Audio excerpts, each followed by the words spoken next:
is the most important sentence in this entire chapter. It is not enough to feel yourself into the state of the answered prayer. Now, what is the answered prayer? It's the feeling of the wish fulfilled. It's not enough just to feel the feeling of the wish fulfilled. You must take it further. You must persist. That is the key. You must persist. All right, welcome back to another episode of Daily Neville. I am your host, Josiah Brandt, and Daily Neville is all about breaking down the teachings of Neville Goddard, making them easy to understand, easy to digest, easy to apply in 20 minutes or less. Today, we're continuing with chapter 22 of The Power of Awareness by Neville Goddard, and chapter 22 is titled Persistence.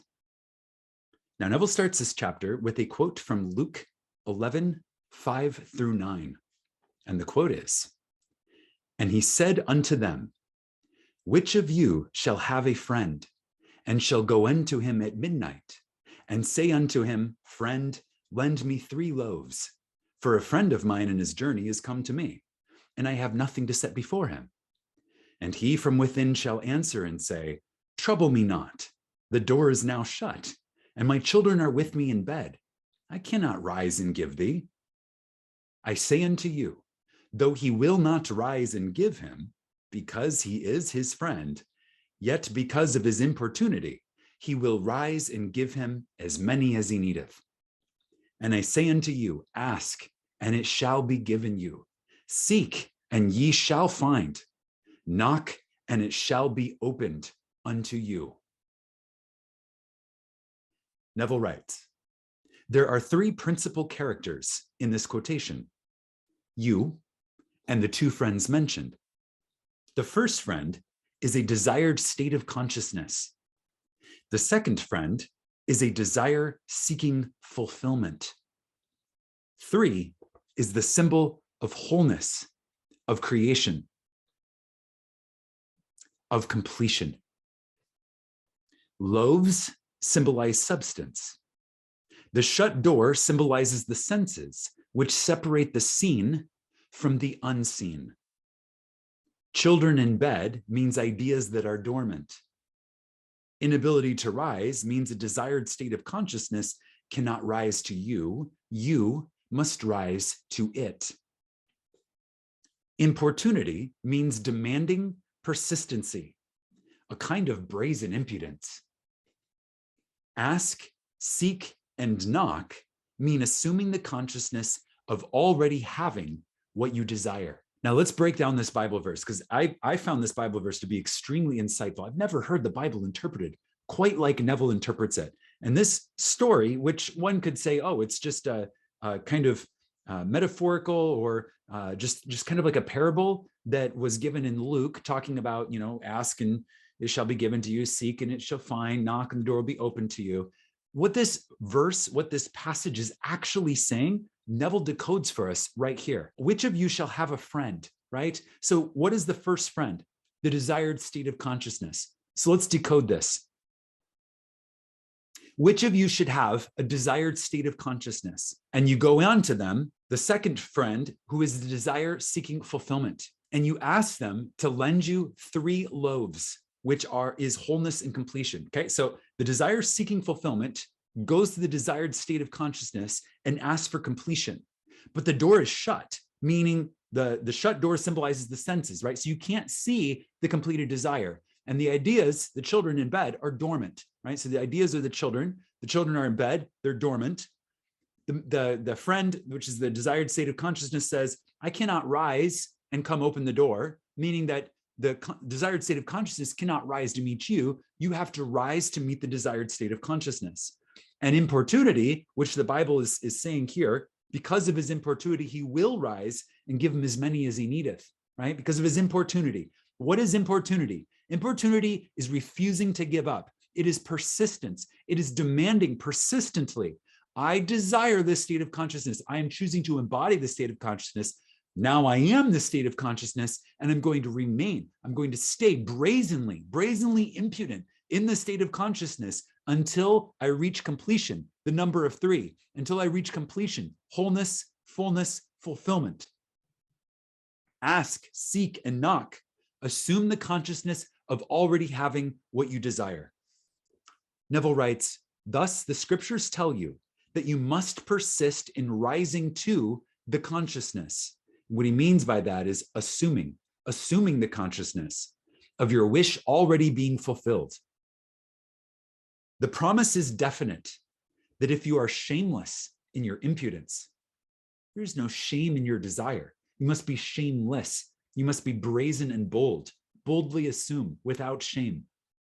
If you are shameless in your impudence in assuming that you already have that which your senses deny, so you can't see it, maybe it's not hanging around in the room next to you, the thing that you desire, right?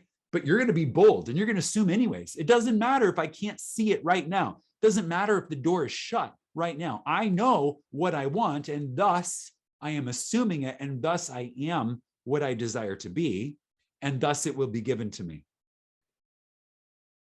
Assume you have that which your senses deny, and it shall be given unto you. Your desire shall be attained. The Bible teaches the necessity of persistence by the use of many stories.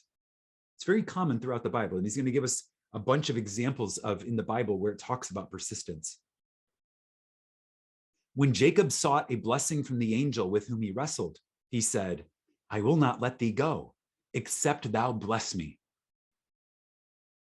When the Shunammite sought the help of Elisha, she said, as the Lord liveth, and as thy soul liveth, I will not leave thee. And he arose and followed her.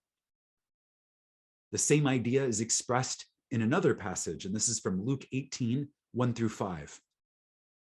And he spake a parable unto them, that men always ought to pray, and not to faint, saying, there was in a city a judge, which feared not God, nor regarded man. And there was a widow in that city, and she came unto him, saying, avenge me of my adversary. And he would not for a while. But afterward he said within himself, though I fear not God, nor regard man, because this widow troubleth me, I will avenge her, lest she weary me by her continual coming.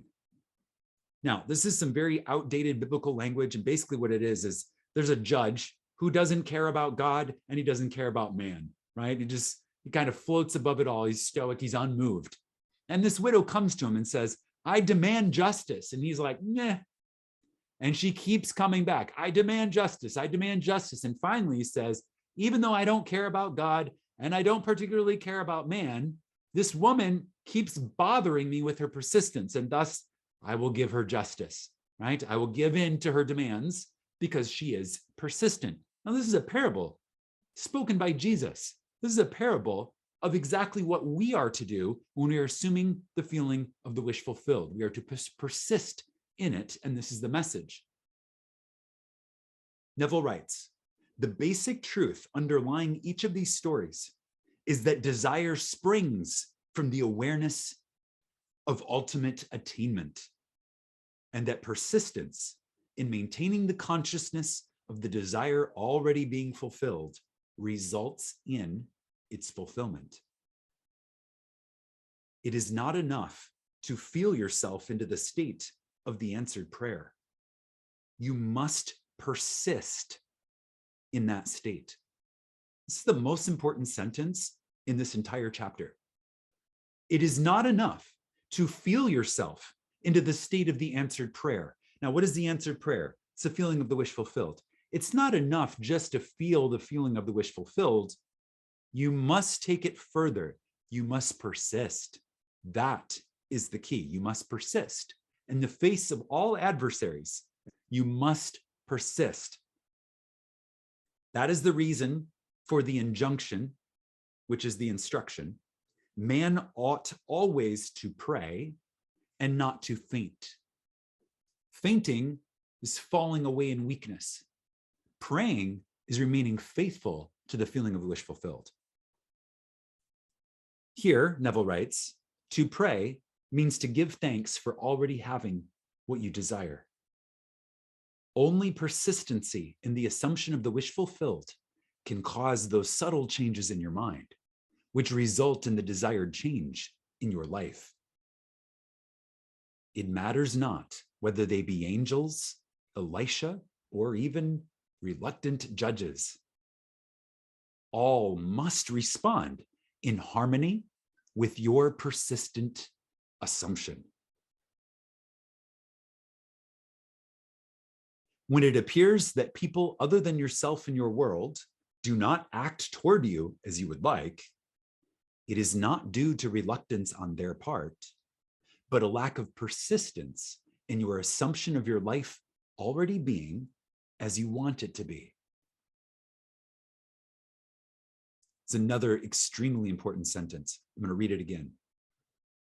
When it appears that people other than yourself in your world do not act towards you as you would like, it is not due to reluctance on their part, but a lack of persistence on your part in your assumption of your life already being as you want it to be.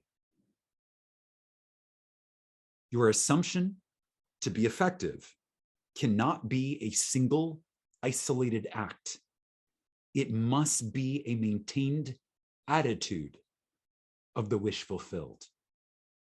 It must be a maintained attitude of the wish fulfilled. Now, this is the power of moods, the power of moods. We must catch the mood and we must remain in it.